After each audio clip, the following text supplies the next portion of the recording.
College football has always moved in cycles of ambition and correction, of excess followed by regulation, of bold ideas introduced with the promise of balance only to be challenged almost immediately by the very forces they were meant to restrain.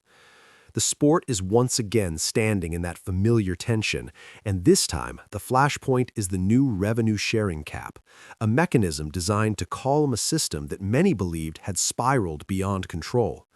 Less than a year into its existence, however, the cap is already under fire, and among the most influential voices questioning its limits is Notre Dame, a program that has long lived at the intersection of tradition, power, and adaptation.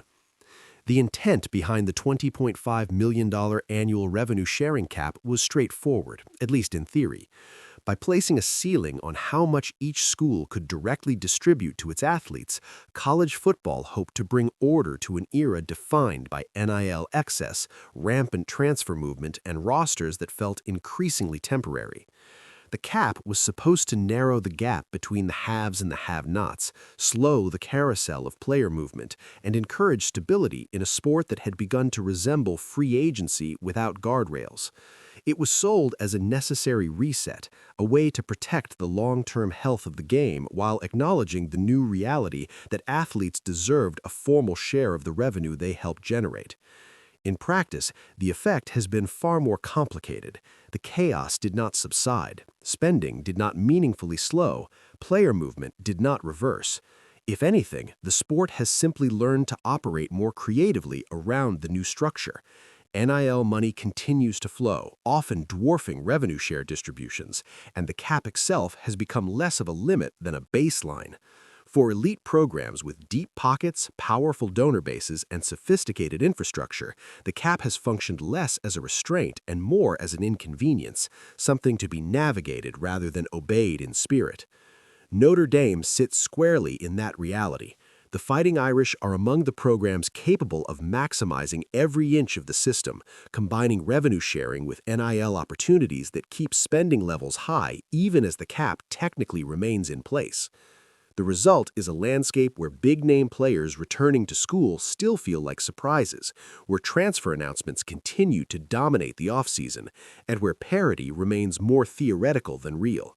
Against that backdrop, it is perhaps inevitable that Notre Dame, along with other power programs, would begin to question whether the cap is doing what it was designed to do. Pete Bavacqua, Notre Dame's athletic director, has emerged as one of the prominent voices willing to say aloud what many within the sport are already thinking. In conversations reported by Yahoo Sports, Bavacqua has expressed support for raising the cap, aligning himself with a growing belief among major programs that the current number is artificially low and misaligned with economic reality. It is a position that places Notre Dame not as a rebel against regulation, but as a skeptic of whether regulation can ever truly engineer fairness in a system so deeply shaped by unequal resources.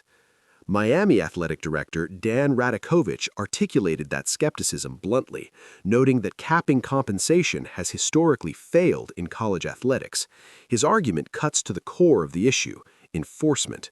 A cap is only as effective as the mechanisms that uphold it, and in a sport where NIL exists outside traditional institutional control, enforcement becomes nearly impossible. Schools and donors who want to invest will always find avenues to do so.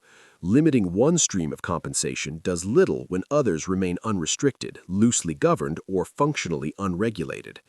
This is where the philosophical divide in college football becomes most apparent. One side still clings to the idea that competitive equity can be legislated, that rules can be written to bring balance to a sport defined by imbalance. The other side, increasingly populated by leaders at powerful institutions, believes that such attempts are not only futile but potentially harmful, creating convoluted systems that punish transparency while rewarding creative circumvention. Notre Dame's position, whether explicitly stated or not, seems to lean toward the latter view. What makes this moment particularly striking is how quickly the conversation has shifted. The revenue-sharing cap has not been given time to breathe, to reveal its long-term effects, or to settle into the fabric of the sport. Yet already the instinct is to change it, to tweak it, to adjust it in search of a better outcome. This reflexive approach has become a defining characteristic of modern college football. New playoff formats are debated before the current one even kicks off. Transfer rules are revised, then revised again.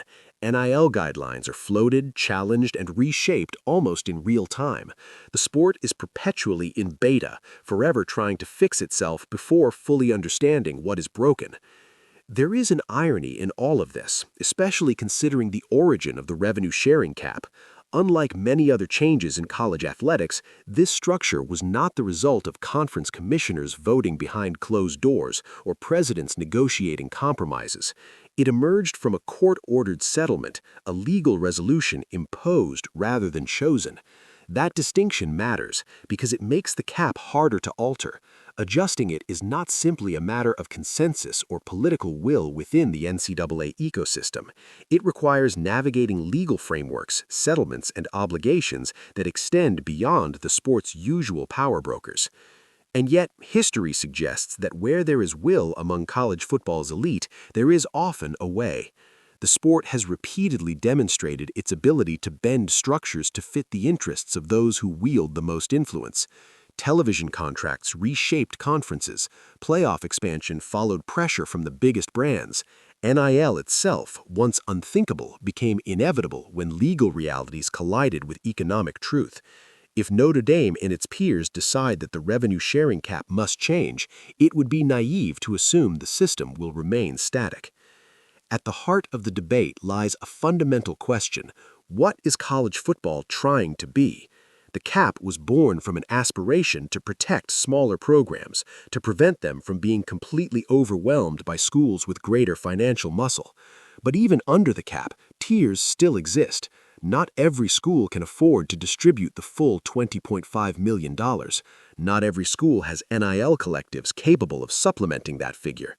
The gap remains, not because the cap failed in isolation, but because the sport itself is structurally unequal. Radakovich's argument that the cap should simply be eliminated reflects a belief that transparency and freedom might be preferable to artificial balance. Let those who can spend, spend. Let the market define itself. It is a philosophy that aligns uncomfortably well with reality, even if it contradicts decades of rhetoric about amateurism and parity. In that view, Notre Dame's call to raise the cap is not a rejection of fairness, but an acknowledgement that fairness cannot be imposed by limiting numbers on a spreadsheet. For Notre Dame, the stakes are particularly complex. The university has long positioned itself as different, independent, rooted in tradition and academic rigor. Yet it has also recognized that survival at the top of college football requires adaptation. The Irish have embraced NIL, invested in facilities, modernized their approach to recruiting, and now openly engaged in shaping the financial structures that govern the sport. Supporting a higher revenue-sharing cap fits within that evolution. It allows Notre Dame to remain competitive without pretending that restraint alone will produce equity. Critics will argue that this is simply power protecting power, that raising or removing the cap benefits the same programs that already dominate. There is truth in that critique, but there is also an uncomfortable honesty in admitting that college football has never been an even playing field. Attempts to legislate equity have often resulted in unintended consequences, loopholes, and hypocrisy. The current system, messy as it is, at least acknowledges the economic forces at play. What happens next remains uncertain. Changing a court-ordered settlement is no small task, and resistance will come from those who still believe the cap can evolve into something meaningful if given time. But the early pushback from Notre Dame and others signals that patience may be in short supply. College football has rarely been willing to wait, rarely content to let an experiment run its course before reaching for the next solution. In the end, the debate over the revenue sharing cap is less about a dollar figure and more about identity. It's about whether college football sees itself as an industry that must reflect economic reality or as an institution that can still shape outcomes through regulation and ideals. Notre Dame's willingness to challenge the cap so early suggests that the sport's most powerful voices are already leaning toward the latter. And if history is any guide, the sport will follow them, consequences and contradictions included, because that has always been the rhythm of college football. Push forward, adjust later, and never stop moving, even when the ground beneath it is still settling.